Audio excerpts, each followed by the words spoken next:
This is just a single arm striking drill.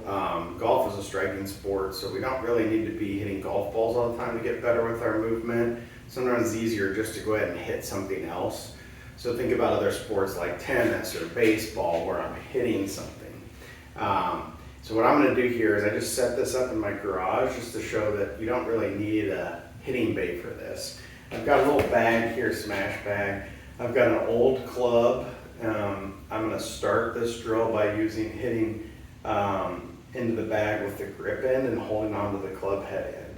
Okay, so I like to use my trail arm. I'm left-handed, so the first way to start, if you're trail arm dominant, so right hand dominant, right-handed, left hand dominant, left-handed.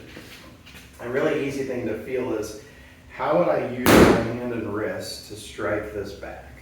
Okay. I wouldn't turn my wrist and turn my wrist. I wouldn't be rotating open and close.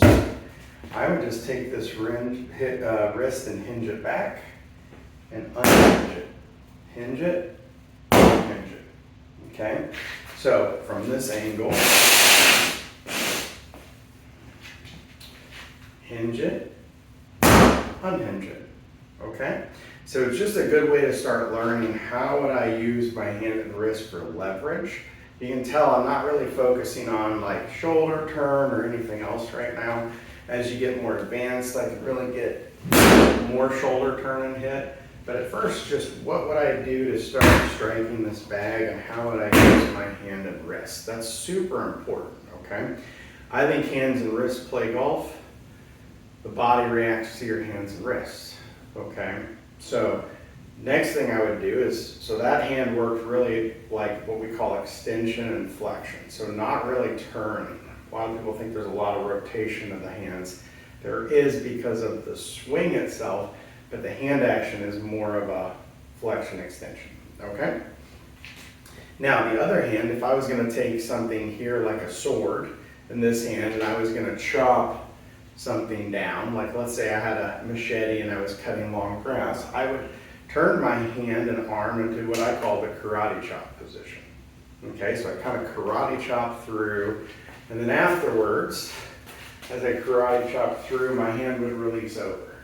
So it really doesn't release until after I hit through the object, whether that's the golf ball or the grass, okay? So from this angle again, if I was karate chopping something up here, I would do this. And you can see my body's just reacting to my hand. I'm not trying to really do much but think hit, hit, okay? So that would look like this. And again, you can kind of see how my arm is facing more like in this karate chop position, okay? So down the line,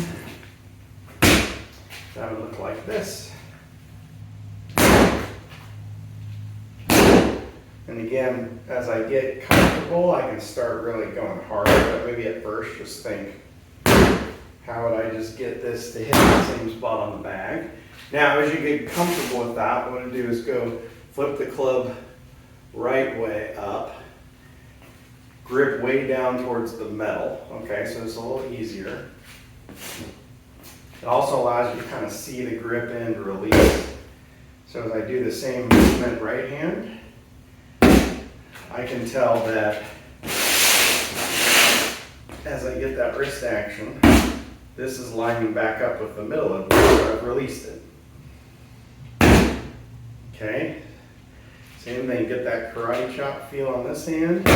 And the weight of the head really helps you release. You don't have to work really hard on holding the club.